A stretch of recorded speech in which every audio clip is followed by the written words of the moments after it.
On today's episode of the CLS Experience, we have a very exclusive treat. He's an artist, author, podcast host, poet, and a teacher who's on a mission to empower creators to live with purpose and turn imagination into reality. Big facts. Hailing from Austin, Texas, he's a meme poet as well as the founder of Sunflower Club, a global school and community dedicated to conscious creativity, which I deeply admire. His articles on creativity have appeared in publications like Forbes, HuffPost, Adweek, Yogi Times, and Entrepreneur, just to name a few, with a unique blend of mindfulness, Eastern philosophy, and a dash of humor. He's here to share insights on conscious creativity, quieting the negative self-talk, and embracing the unknown. He's just a juggernaut in all facets of life and an extraordinary human being. Please welcome the insightful, handsome, transformative, and game-changing, abundant James McCrae. How you doing, James? Greg, I'm feeling so good, especially after that intro. So thanks for having me here. I'm super excited to chop it up with you and be on your show. Thank you, brother. I appreciate it. We were having a great conversation before we record, and we're like, let's save some of this juicy stuff. But I always take part of the intros. I want to make sure I did good by you. You feeling nice and elevated? I feel very seen and heard and appreciated. So I love it. Those are feels the like a perfect. big hug. I love that. Honestly, the best answer ever. Mission accomplished on my part. We just get warmed up for our audience and our listeners. In case you weren't familiar, my best suggestion is to do a deep dive, play catch up, grab his books. We're going to talk about the new one coming out. Please check out his unbelievable content. It will literally penetrate your soul. What I think is most valuable today is we should have an unbelievable conversation. Before we dive in, we're going to get a little weird. You ready for me? Let's go. When you wake up every day, for you personally, what are some non-negotiables for you? My morning non-negotiables are tea or coffee, instrumental music, and couple hours of uninterrupted writing time every day. That's my routine. I get up excited at the prospect of pulling up my notebook and seeing what comes out that day, whether I'm working on a book or I'm working on social media content or I'm teaching a class. I really enjoy that uninterrupted morning time before the demands of the day creep in and you've got meetings, you've got appointments. It's hard to go back to that creative zone and have that open portal for inspiration, in when you're rushing to get lunch and you're meeting up with friends, etc. So I really treat those first few hours of the day as sacred creative time. So I consider that both my almost my spiritual ritual as well as my creative practice. And I just sit there and listen to music and open my notebook and see what wants to come through that day. I think that's so special and so relatable. And I'm so pumped that I asked you that question because for me too, it seems like there's a lot of alignment here. I still consider myself like in the beginning stages. We're 3 years into this, and yes, we've had a lot of success, but I maintain the mentality like we've never arrived, and we're growing and we're scaling, and I'm hiring, but I'm still doing a lot of stuff myself, if I'm being honest. And the days are long. I love it. So I'm tired at the end of a long day, not depleted like I was in my past life, but that morning ritual of waking up a little bit before the world when it's quiet and it's that gap before you dive in. For me, it's so special. It's so sacred. And my fiance literally asked me yesterday, she's like, why do you have to wake up so much earlier than you actually have to start doing stuff? And I'm like, you don't get it. That's my time. It's my crank time. It's the creativity pours in. It's just so special. And if I, for whatever reason, like if I'm traveling or if I don't have that time, I totally notice a shift in the rest of my day. Yeah, same. And I've even pushed that time earlier and earlier recently. So I used Hey, to be kind of a night owl, and then I would sleep late also. I'd get up around 9:30, and I recently set the intention to no, let's try to get up early. Let's try to get up not when you finally drag yourself out of bed, but just force yourself to get up earlier. So now I'm getting up at 7 or before 7, and wow, the silence before sunrise is just a beautiful thing to be part of. And before the birds start chirping, you can really tune into the voice of the muse in a bigger way, because the whole world, it feels like, is still asleep, and you just can tune into your own inner voice in a way that's very potent. I couldn't agree more. And also, I'm wondering if you agree, because you woke up a little bit earlier and got some great stuff done before the rest of the world, you also cultivate a little bit of an edge or a little bit of momentum. You feel like you're Yeah. kind of ahead of the curve, right? I agree, especially because there's something about forcing yourself to get out of bed. Like, yeah, I could sleep another hour, but when you make yourself get out of bed, you're starting the day with a little more momentum, because you're choosing to get up. You are making yourself get up. And there's kind of a deliberate choice to that, which I think sets the tone for your day, where you're being a little more proactive. Even if you're being proactive so you can sit there and meditate, just the act of getting out of bed is, I feel like, a good way to start off the day on the right foot, when I'm, been used to sleeping in as late as I can. And it's Yeah. it's been a good change of pace in my mornings. So good, brother. There's so many places we could take this conversation. Obviously, I want to dive deep into the new book and so forth. And I always take pride in, I don't want to ask the guest about the backstory because you probably get asked that all the time. And I encourage the listeners to play catch up and check out all the things. But I did know you lived and worked in New York for years. And correct me if I'm wrong, but you were doing like the advertising thing on Madison Avenue. Is that right? Yeah. Yep. a, a big difference from kind of what you're doing now. I'm wondering how that transitioned and always and because you're such a deep thinker and so profound now and all the stuff that you're doing, were you always like that, or was that kind of like an evolution? Yeah, I really cherish my years in New York. I grew up in a really small town in Minnesota, in rural Minnesota. And my we never took trips to New York City or anything like that, but I feel like I would always, in my studies, I was always studying artists and writers and poets, and New York would always come up. It seemed like a place where all my favorite writers and artists at some point had lived. So in the back of my head growing up, I didn't know anything about New York, but I always felt a gravitational pull towards that city. And then I finally moved there in my late 20s. And man, it is it is quite a transition when you're used to a place like Minnesota. And at that time, I was working in the advertising industry, and yeah, very very demanding, fast-paced career. I was running a branding team at a big digital agency, and I'm very grateful for that experience. It is, like you said, it is different from what I'm doing now, but what I feel like what it did was it gave me a lot of creative conditioning. So in other words, I had a lot of clients and I had a lot of projects, and there were a lot of deadlines, and there wasn't a lot of time to waste, and there wasn't a lot of, you couldn't really wait around for inspiration to strike. Every day was important, every hour was important. Yeah. And even though it was stressful, and it was stressful, it felt like going through a creative boot camp where I learned a lot of skills and I learned a lot of creative endurance, um, that I keep with me now in other ways. Um, so it's kind of like trial by fire, and it was challenging, but I'm very grateful for the experience. And it was in New York that I was working so much, and I was climbing the professional ladder and all of that stuff. So I was being very productive, but I feel like it was all go, go, go.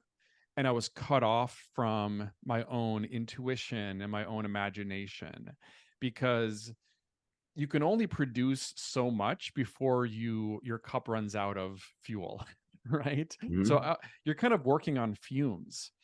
So what I found in New York was a lot of practices to balance me. Like, I started doing yoga. I started training in meditation.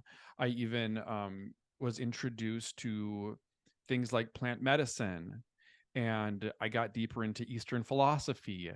And because my life was so fast paced and so so yang, which is kind of like the masculine, action oriented energy of the universe, that I had to seek out the yin, which is more the feminine receptivity nature of the universe. Yes. So seeking that balance, I ended up finding all of these practices that really helped me to balance the yin and the yang. And and that was kind of an impetus for my new book, which is available for pre-order now. It's called The Art of You, but it's structured as the yin and the yang of creativity. So there are all these chapters dedicated to creative yin, which is about cultivating intuition, activating your imagination, learning to slow down and rest. All of these things that are about more about listening and receiving and being still. And then the second half of the book is creative yang, which is all about creative doing, making things, developing your style, developing creative rituals, launching projects, building an audience, making money, all these things. So now I've got a much more balanced yin and yang, where I feel like working in advertising in New York, it was all go, go, go, go, which was helpful practice. But I'm thankful now to have a much more balanced life. Yeah, beautifully said. And it's funny because talking about masculine and feminine energy, I was my masculine forever. And I only recently understood how to tap into the feminine. And for me, I describe it as be and allow and receive. And I think that, and just to be clear for the listeners, there's definitely a season for the masculine. I think there's a good sweet spot when you can kind of blend the two. It's the perfect amount. Would you agree with that? Yeah, absolutely. So if you are, and speaking, from a creative perspective in particular, this applies to a lot of areas. But if you are over reliant on the yin or the feminine, it's about being in flow and receiving and having intuition um and um and listening and connecting with your purpose and having an intention. But without the masculine, nothing happens. Nothing is finished. You might have a lot of projects that you start and none are completed, or you continuously fail to launch because you're always in that inspiration mode and never in that completion or um launch mode. Whereas on the other end of the spectrum, if you're too masculine oriented and in that yang energy, you might be super productive, you might be launching projects, you might go go go, but your work is disconnected from a deeper purpose. And there's a subtle voice of intuition which steers us in the right direction. So I love in my work the marriage of intuition and action, right? Because you need the intuition to guide your action in the right direction, but without the action, the intuition doesn't go anywhere. So they really require each other for a healthy, sustainable life, whether as an artist or a professional or whatever it is.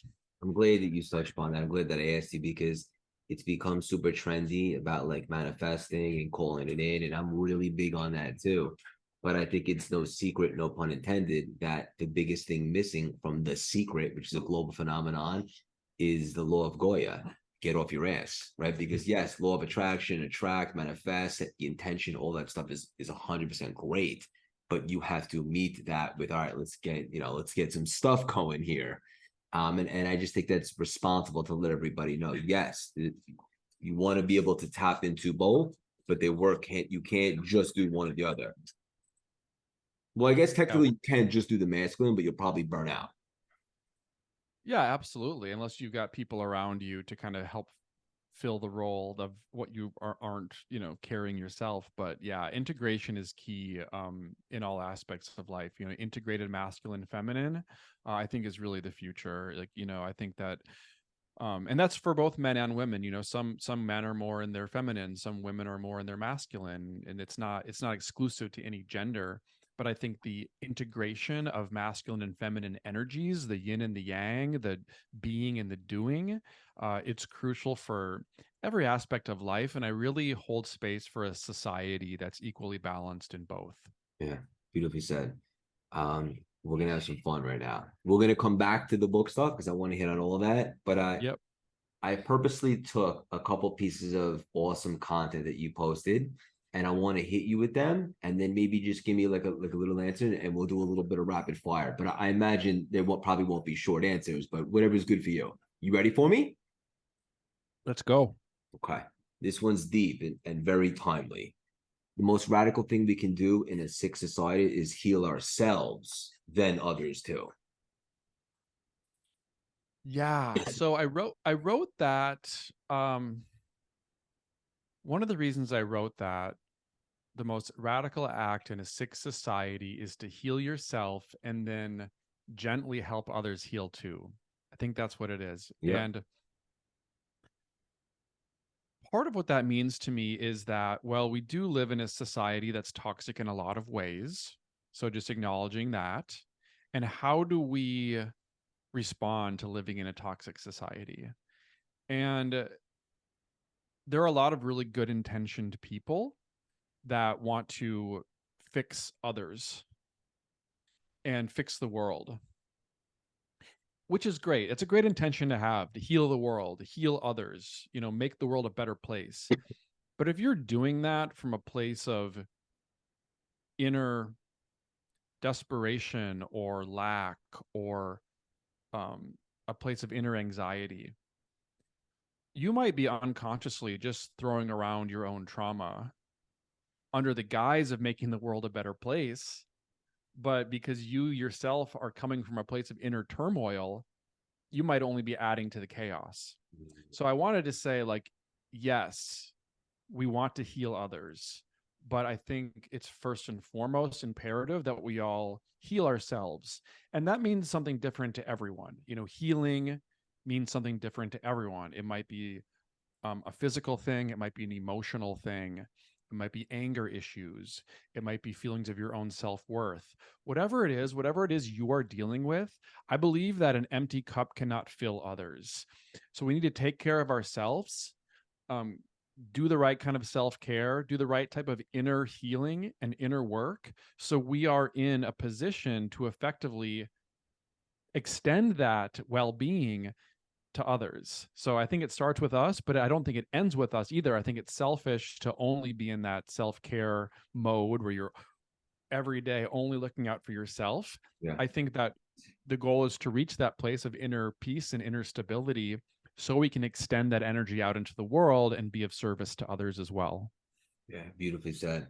And not the same, but it reminds me of the analogy on the airplanes when you got to put your oxygen mask on first so that you can then help others. It's funny because I never understood that. I'm like, why would you not give it to your kid first or your spouse? But now it's like you can't help anyone if you're not, if you're not 100% on. Precisely. Yeah, this is great. All right, let's keep this going. This one's a good one. Well, they're all good if I'm being honest. Childhood is not an age, it's an attitude of curiosity and wonder. Yeah, I think that's from my poem Sing Along. And that's also actually a poem that's in my new book as well. But Bang. bang. But yeah, so childhood is not an age, it's an attitude of curiosity and wonder. I just think it's so important to embrace the inner child. I think that we are all born into this world with a pure heart, and we are, pure spirits that are inhabiting a human form. And as we live our lives, so many things happen to us. Like being alive is a traumatic experience. All every day we have, we face rejection, we face um, something or other that makes being alive a difficult thing to do. And everyone faces different challenges and different traumas, but we all face them. And the inner child gets ignored, it gets suppressed. And I think it's so important to be in touch with that inner child, which is just that state of awe and wonder and curiosity and open-mindedness. And I believe that, especially for creatives, I think that the uh, Pablo Picasso once said that the artist is the child who survived. So the child that ends up, still being alive in the adult, that is what an artist is. Um, so I wanted to remind people that it's not about age. I don't care if you're 30, 40, 50, 60, 70. That inner child is still there within you. It's still accessible. It's just a perception shift away. So it's so important for me and for artists of all kinds to have an open mind and to see the world through a lens of curiosity and wonder, and that can do wonders on our own lives. That's the most beautiful thing I ever heard. And it's funny because when I reinvented myself and I got quiet and I was able to, really be available, so to speak, one thing that I did was I gave myself permission to dream really big, like I was a kid, with no when I haven't been beaten down by life yet. And I remember like you're a Toys R Us kid, like everything's like sunshine and rainbows, and you could think with no limitations, and you're creative. And I think for most people, somewhere along the lines, we lose that sense of wonder and curiosity. Yeah. You about to say And something? I'll add that, I think the world is in a tough place right now. And I think that, you know, only new solutions can solve old problems. So I think that the creativity is more important than ever. And I think being in touch with the inner child is more important than ever.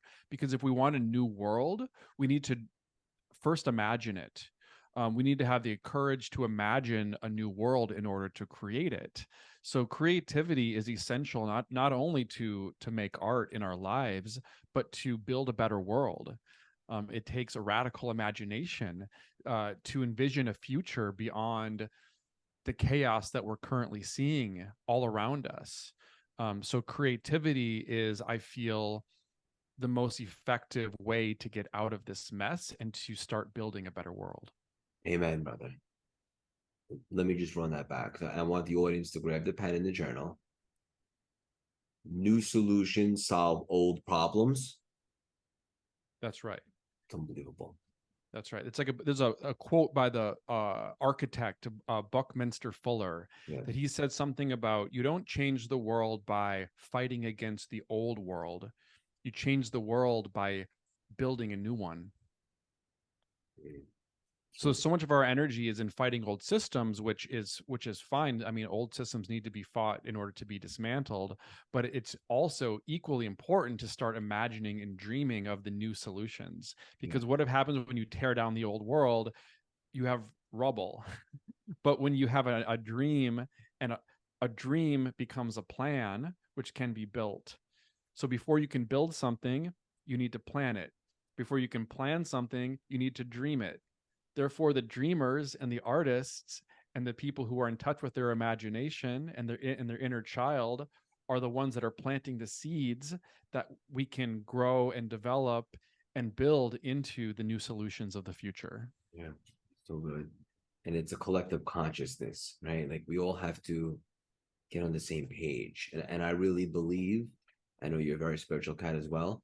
I'm just curious, straight off the cuff, do you ever practice at all or have any affiliation with Kabbalah? Not specifically, but I'm interested in it. And I've had a lot of Jewish friends and people who have studied Kabbalah reach out to me and say that I would like it. So I'm interested in Kabbalah, but I have not studied it personally. I can confirm because number one, I'm a fan, and even doing the prep and the homework for this conversation, there's just a lot of similarities. I love Kabbalah. I'm really into it right now. In fact, I'm a student and I'm taking a course, and I take such pride in that because now, I coach so many people and so forth. It's always nice to be a student. And it's just a lot of great stuff and a lot of similarities in the way that the stuff that you talk about in creating basically like it's the light and the potential and the goodness and that we want to tap into and create more of.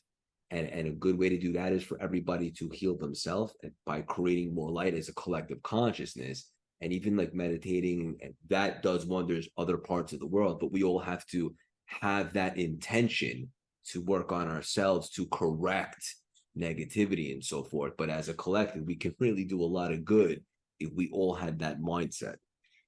I love that. Yeah, I'll definitely look more into it. Yeah. We're going to keep a couple more of these going with the rapid fire. Is that cool? Yeah. Okay. When was the last time you gave yourself permission to play without an agenda? Yeah, that's part of the same poem. When was the last time you gave yourself permission to play without agenda? I think again, inner child, it's so important to play, and to play without agenda. And that line came about. I started a creativity gathering called Sunflower Club, and it's a place to share your creative expression as a healing modality. Just to it's so cathartic to stand up in front of a group and express yourself, whether that's through reading a poem or singing a song or sharing a story, whatever it is. And I realize that that's something that's so sorely lacking in our society, is having a safe place to express. And even creativity in our culture is very intertwined with capitalism, because if we think of creativity, it's all about what kind of art can I sell? How many books did this person sell? How many followers do they have? So we measure our creativity by the criteria of capitalism. And I think that that's okay in some cases, right? Like if you want to be a professional artist or an author, you do want to sell, you do want to grow an audience, but there's a lot of benefits and value to creativity outside of that paradigm. So that line is about giving yourself permission to create just for the joy of creativity itself, with no regard for how many likes it got on Instagram, or there's a place for that. There's a place for metrics in the world, but creative expression and chasing after metrics, it's not always a good relationship. So just doing it, playing for the joy of the game, as they say. Uh, it's so important to have something in your life that you do just for the joy of it. And having a creative practice for me is that, just the joy of creativity. For me, it's a cathartic release. And I think that we're all children inside. So finding a way to let that inner child out and play is going to create a lot of joy in your life. It's so good and so relatable to me. Um, I think that's so beautiful, especially the analogy you gave, like with not everything's about social media, but ironically enough, I think anybody listening that like wants to influence or make a real big impact, I think if you divorce the outcome, you just marry the process in regards to expressing your authentic self Yeah. and just understanding that you're not going to be for everybody and you shouldn't even want to be. And I Yeah. think then the right people will gravitate and at least you'll stand for something. Um, as opposed to, trying to fit in or do things for a specific result. Like you said, we should have audacious goals and we should want results, but maybe just for this specific example, the joy is in the creative process of just giving yourself permission to be creative without necessarily an agenda. Yeah, on social media, I always say focus on your message, not your metrics. Your metrics will grow in proportion to the clarity of your message. So from the inside out, not chasing what is outside of you. Yeah, love it. I maybe a couple more of these. This might be my favorite one, if I'm being honest. Yeah, This is so good. Your content is great, brother, and your writing and just it's awesome stuff. appreciate that. You are here for one brief moment to reveal the light and life of creation through imperfect human expression. Yeah, and that quote is over an image of the universe. So what that's meant to do is show you the scope of the universe, this vast universe, and the Earth is a tiny little speck in this universe. So just to zoom out and remember the scale of where we are, right? And we're always so concerned with our daily, you know, concerns, and so said this and this happened, and I'm like, okay, that's all true, but zoom out. You are part of this vast and amazing universe, and you are here for one brief moment to reveal the light and life of creation through imperfect human expression. What that means is we are all, people talk about being spiritual, and I'm like, well, what does it mean to be spiritual? And for me, it's very simple. I think everyone is spiritual because we are all animated by the life force of spirit. We all have the life force of creation that is animating our bodies. And for me, that's what it means to be spiritual, is just we can't help it. We can't not be spiritual because we are flesh suits that are animated by spirit. Um, So our own life, I feel, is an expression of that same creative source energy. So I like to think of my life as an expression. It's the same life force of the universe that gave birth to me, gives birth to the art that I make and the words that I write. It's part of the same energy. So I just believe in allowing it to flow through me. And then that last line, it says, through imperfect human expression. And that's just a reminder that we are human. We have flaws. Like, I think chasing perfection in anything is a mistake. I think that we kind of look at things as perfection in hindsight, but the art of creation is always sloppy. There are a lot of bumps in the road. So just giving yourself space for that imperfection in your expression as you're creating is a liberating thing to do. Yeah. You gotta give yourself permission to be less than perfect. And Yeah. I'm so big on that. And ironically enough, I was just having a conversation with a client before this, and I was trying to tell this client understand that like we're all flawed, we're all working on ourselves, and you'll never regret going for something and it wasn't perfect just yet, but you will definitely regret most likely if you didn't go for it. You gotta just get in the arena sometimes, even if you don't have everything figured out. Yeah. That's why I love improvisational forms of art, like jazz music, for example. I know you And love that. the jazz musician Miles Davis has a great quote. He said that do not fear mistakes. There are none. Because everything is happening in the moment. And what he said was, if you're a musician, there's no wrong note, because if you're playing a note and you hit the wrong note, what's important is the note that you play next.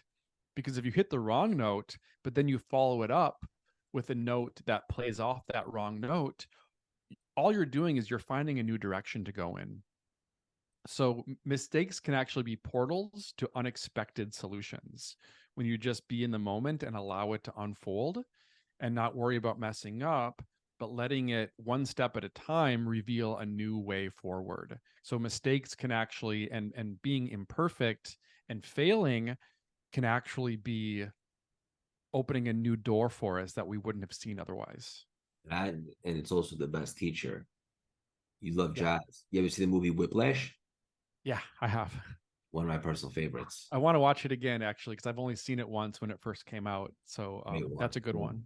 It's funny. We were just at a jazz bar on Saturday night. We had a friend come in and we went out, and it was like a Frank Sinatra bar. They played a lot of Frank Sinatra and they played some jazz and the smell of whiskey. It's just good vibes, the whole jazz. I miss the jazz clubs in New York. There's less Yeah, jazz clubs in Texas. yeah, I imagine so. That's awesome. Okay. Um, okay, ready for one more? Yeah. This is a good one. Real good. It's not about trying harder. Softness opens doors that force cannot move. Yeah. That was probably a little, honestly, that was probably a little personal note that I made for myself, like back when I was in New York, when I was trying to push. Because I remember just like taking time in meditation to relax into my body and just like soften the stress around me and let myself feel just held by the universe. And even it's also influenced by books like the Tao Te Ching, which is probably my favorite book, and it's like a very poetic explanation of the universe and the Tao, which is this like it's the Tao is basically the nature of the universe. And the nature of the universe, as we talked about earlier, is this dance between flow and force, being and doing, masculine and feminine. So if you're always forcing, I mean, I've forced in my life, I forced in my careers, trying to push something through, push an idea through. I'm sure you relate. I'm sure a lot of the listeners relate. Like, I I'm need still to get working this. on it. Yeah, I need to get this job. I'm in a meeting and it's like I want to push my idea through. And it's this forcefulness where you're pushing. And whenever I did that, it never worked out. And even if it did work out, it's like, how many people did I hurt in the process of pushing my idea through? Mm. So for me, I learned so much about surrender as I kept pushing and pushing, because it's like, okay, at a certain point, it's like, this isn't working. So I need to stop pushing and start allowing. So I started to really just appreciate the idea of softness and softening myself and my own approach and my own mind, and being more gentle to myself and to those around me. And then you start to be more of like a magician in that sense, because you start to wield this unseen power through surrender. Surrender is actually, it's giving you a strength, because what you're doing is you're surrendering your own ego and your own certainty on what the outcome should be, and you're allowing the universe to unfold as it see fits. And there's a greater wisdom when you allow that to happen. So it's kind of about getting out of your own way and trusting the universe. And in my own experiences, that has always opened more doors for me than trying to push on a way that I was convinced was the right way. But that was just my ego talking. So that was a crazy and counterintuitive game changer in my own career, was to stop forcing and start allowing.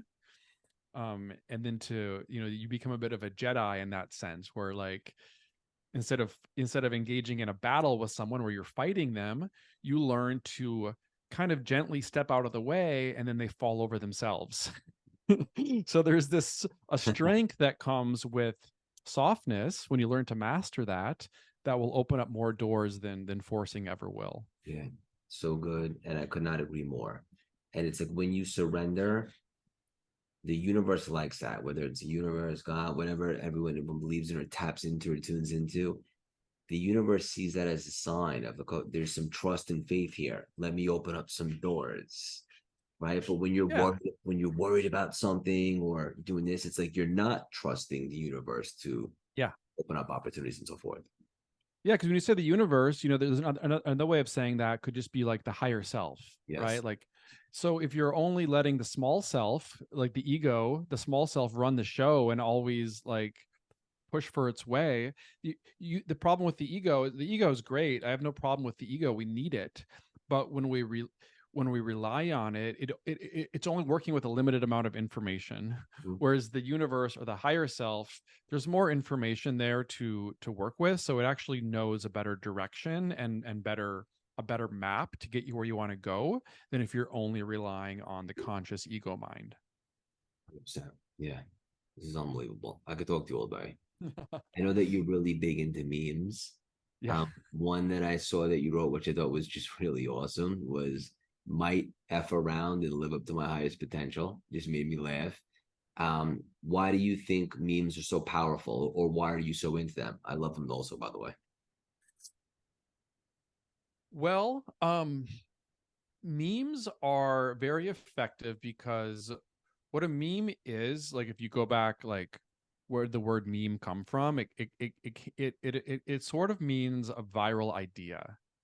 And the word meme was coined by the evolutionary biologist Richard Dawkins in the 70s, and he was making a comparison to genes. So if you look at like a biological system, and there's genes as part of that, genes can reproduce and they can mutate. And when there is an advantageous gene mutation, that will replicate and spread throughout a biological system, and it can completely change that biological system. This is where evolution comes from. This is survival of the fittest on the level of genes. And what Dawkins was saying is that this same phenomenon happens in the world of culture and ideas. So, what a gene is to biology, a meme is to the world of culture and ideas. So, it's the smallest unit of an idea that can be spread. So, that could mean a lot of things. Like, it's kind of like taking an idea and turning it into a slogan or a tagline.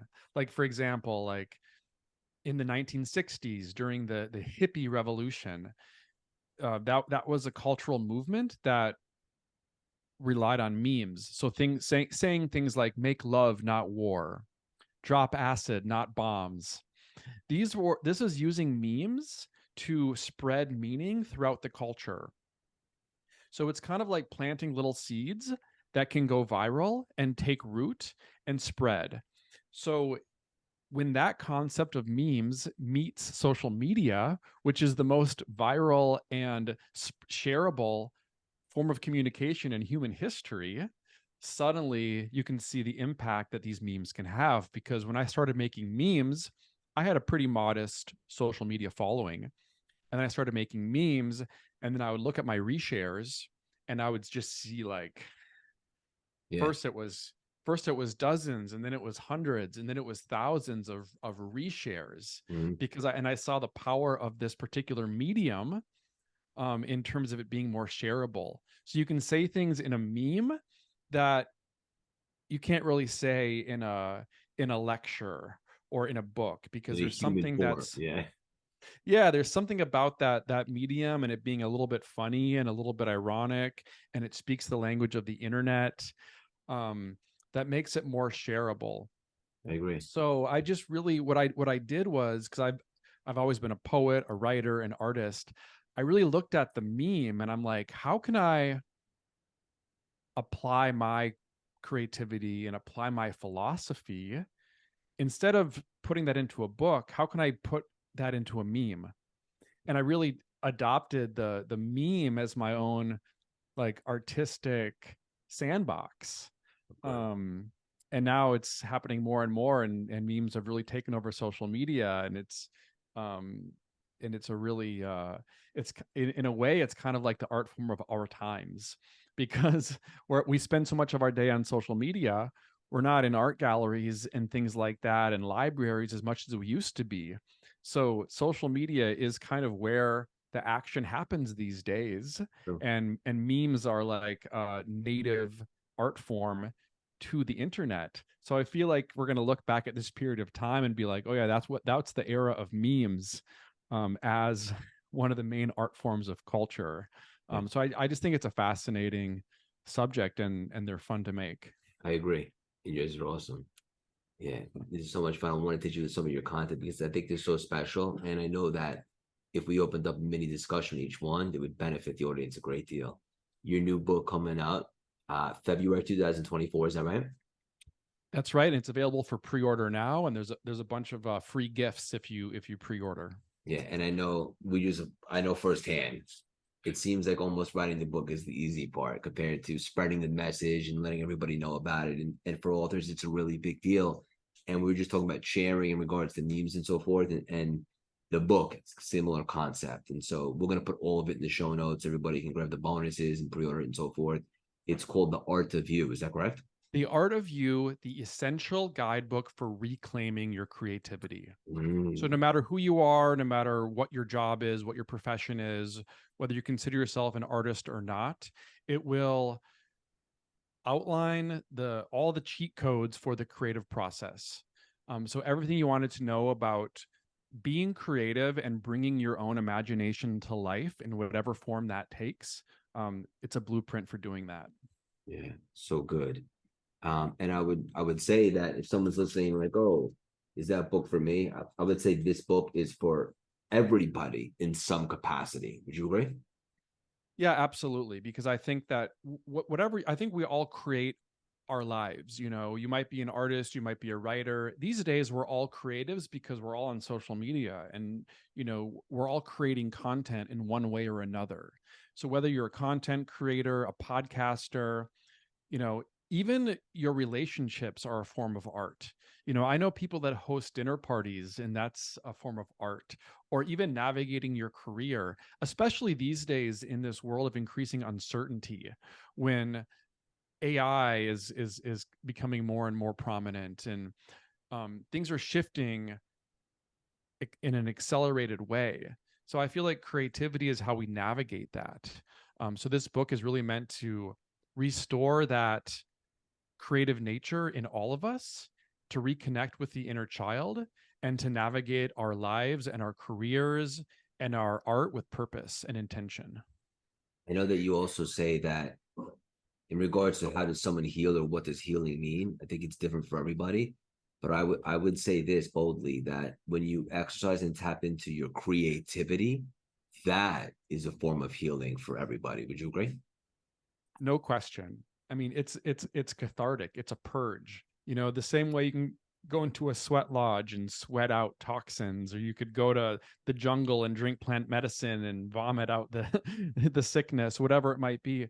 Creativity, the creative expression is a purge. You're looking within, you're examining the inner world, and you're bringing it out and you're releasing it. And I think that's human nature. And when we suppress that nature, I think that's when can become depressed. We can become stagnant. We can feel stuck. We can feel uninspired. So I think creativity, in whatever form that takes, is really essential to being human, and it's really healing to reconnect with that. Yeah, I love it.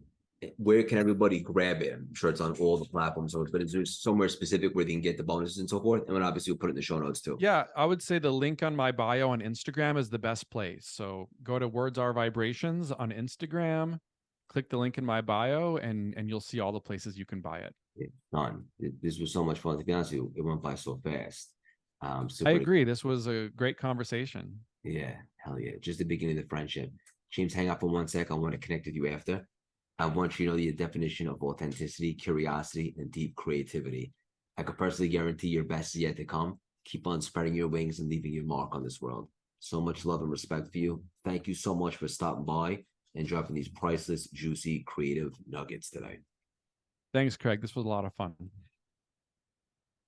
I mean, I could talk to you all day. Yeah, that was great. I love that. That Yeah, was fun. that was awesome. Yeah, I'd love to stay connected. For sure.